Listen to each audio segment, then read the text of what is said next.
how the effective atomic number plays an important role while determining the complex stability and instability according to the Sidgwick theory. So in Sidgwick theory, according to the Sidgwick theory, the metal atom attain or accept the lone pair of electrons until it achieve next inert gas configuration, stable electronic configuration, that is the effective atomic number. Okay, so we have seen various examples how the complex obey or disobey the effective atomic number in last two lectures. So in today's lecture we are going to see how the Sidgwick theory has some merits, demerits. So first we will see the advantages or merits of the effective atomic number or Sidgwick theory. Okay, so very first is it helps to understand the tendencies of the metal to coordinate with certain number of ligands. In other words, we can predict coordination number of the metal. So what is the main application of this theory, Sidgwick theory or effective atomic number? That it helps to understand the tendencies of the metal to coordinate with a certain number of ligand. How the metal or how the ligand will coordinate with each other, that is known by this theory. So in other words, we can simply know how what is the exact coordination of the number of the metal. That is the main advantage of the effective atomic number. Then it explains the stability of many coordination compounds. The complexes which obeys the effective atomic number are considered to be stable according to the Weiss theory, according to the Sidgwick theory or effective atomic number. Always remember, if any compound obeys or follows the EAN rule, that compound is considered as a stable. Then these are the some of the advantages of Sidgwick theory. Now we will see the limitation of Sidgwick theory or effective atomic number.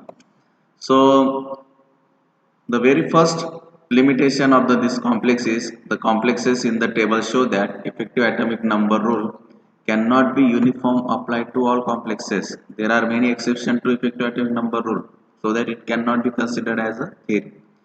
So very first, what is the main base of this Sidgwick theory? That whether compound is obey or disobey the effective atomic number.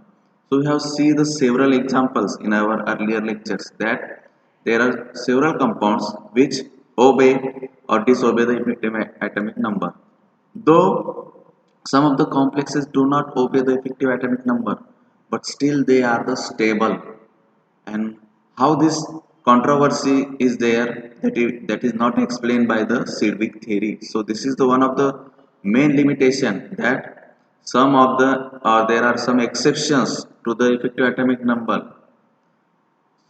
So this theory is not considered. This theory has a limitation, that why the some complexes have the stability and why some don't have a instability. Though some of the compound don't obey the EN rule, effective atomic number rule, but still they are stable. And so this controversy is not explained by the Sidgwick theory. So this is one of the main limitation of this theory. Then many complexes are quite stable even though they do not obey the effective atomic number. That is what I already explained, that many complexes are stable though they do not obey the effective atomic number rule. And the ligands which donate the lone pair of electrons and metal accept the lone pair of electron. So due to this, it appears that there is an accumulation of negative charge on the metal ion. So this decreases the stability of complex. So according to Sidgwick theory, ligands donate the lone pair of electron and metal accept the lone pair of electron. Okay, but due to this, what happened? It appears that there is accumulation of the negative charge on metal ion, and this leads to the decrease of the stability of the complex. Then again, the non-bonding electron pair which is present in the 2s2 orbital of the nitrogen and oxygen, they do not have the bonding characteristic. So the 2s2 electron pair in NH3 and ammonia and water, they do not have the bonding characteristic. In many complexes such as fluoro or other bonds between the central metal ion and ligands are not covalent but predominantly ionic.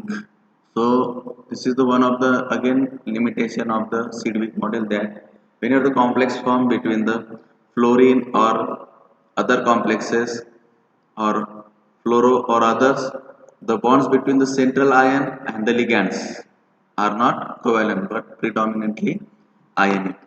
And very important again that it gives no idea about the geometry of the complex, whether the complex is tetrahedron, square planar, octahedral. That is what the geometries of the any compound complex ion is not described by the Sidwick model. So these are the some limitation of the Sidwick theory.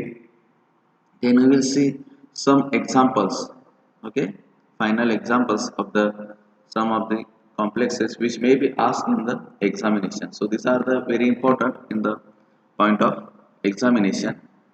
So pentacarbonyl ion complex there is. So very first, what is the step to determine the effective atomic number? Very first we should know the atomic number of the metal, then its oxidation state we should know, that is how much electron it loses while forming a complex, okay, then the number of ligands, and then how many number of electron were donated by the ligands, and then summation of number of electron donated by the ligands plus number of electron present in the metal while forming a complex. Okay, so these are the some 5 rules which gives the correct effective atomic number of the complex. So very first we should know what is the electronic number of atomic number of ion. So you remember that series Skati Vakraman. This series is very important. Okay, always you write down this like Skati Vakraman Fe Ko Ni Kuzana. So this is the very important. So starting from 21, 22, 23, 24, 25, 26, 27, 28, 29. Mostly this first transition series compound were asked.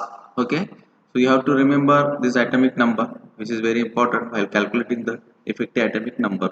Okay, so the what is the atomic number of the ion? Now see here, ion's atomic number is 26. Okay, so the Z or atomic number of the electron, atomic number of the ion is 26. Then we should know its oxidation state. Now see in this complex, the oxidation state of ion is 0. That means while forming a complex with the carbonyl, the electron were lost by the ion is 0. There is no electron lost by the ion while forming this complex. So the number of electrons in the remains with the ion is 26. Okay, there is no electron loss. So the number of electrons donated by the 5 carbonyl ligands, 5 into 2 is equal to 10. Okay, so the total number of electron donated by the CO ligand is 10. So now we will see the summation of total number of electron associated with ion in the complex while forming complex is 26 plus 10 is equal to 36, and we know 36 is the atomic number of which inert gas atom? Krypton. Okay, so it obeys or it has the equal or equivalent electronic configuration to that of the krypton. So the atomic number of krypton is 36, so it obeys the effective atomic number. Okay, ion pentacarbonyl complex or pentacarbonyl ion complex, this complex obey the effective atomic number rule. Then next example is, that is the silver diamine argentate. Okay, this is the complex which is very important, how the this complex is whether obey or disobey the effective atomic number. So silver is not from belongs to the first transition series, that is, so we should know its atomic number. So the atomic number of silver is 47. So you have to memorize some of the atomic number of the metals. So here silver having atomic number 47. Now see the complex. So what will be the oxidation state of silver in this complex? So see, amine or ammonia is a neutral ligand, so it don't carry any charge. So the whatever the charge on the complex, that is the oxidation state of that particular metal ion. So now here silver complex charge having +1, so the silver's oxidation state is +1. So the number of electron in Ag plus is equal to 47 minus 1 is equal to 46. That means it indicates while forming a complex with amine, silver loses 1 electron. So now the total number of electrons with Ag plus is equal to 46. Now see here, how many ligands are there? 2 ligands. 2 ligands donate 2 electron. 2 into 2 is equal to 4. So the number of electron donated by the two amine or ammonia ligands, 2 into 2 is equal to 4. So now total number of electron associated with silver in the complex is equal to 46 plus 4 is equal to 50. Okay. Now tell me the atomic number of 50. Whether it is belong to the inert gas configuration? No. Okay, so the atomic number 50 is of tin, and tin is not an inert gas. So this complex does not obey, or this violated the effective atomic number rule. So the AgNH32 plus, this is the complex which does not obey the effective atomic number rule. Then again another example, that is copper NH342 plus. Okay, tetraamine copper second. Okay, so this is the compound in which, now see again, central metal ion is copper and ligand present is ammonia. So how many ammonia are there? 4. Okay, now ammonia don't carry any charge, it is a neutral ligand. So that means the copper having a how much oxidation state? +2 oxidation state. Okay, so now by one we will solve this question. So first step is we should know the atomic number of the that particular metal ion. So what will be the atomic number of copper? So the atomic number of copper is 29. Okay, so the number of electrons in copper is at ground state level 29. Then second we should know the how many electron it loses while forming a complex. So that means it indicates its oxidation state. So we should know the oxidation state of copper. So now copper having a, in this complex, copper having a +2 oxidation state. So the number of electrons in copper 2 plus is equal to 29 minus 2 is equal to 27. So the how many electrons with the copper 2 plus? 27. So now the number of electrons donated by 4 NH3 ligands is equal to 4 into 2 is equal to 8. So the how many electrons were gained from the ligand side? 8 electrons. Okay, 4 into 2 is equal to 8.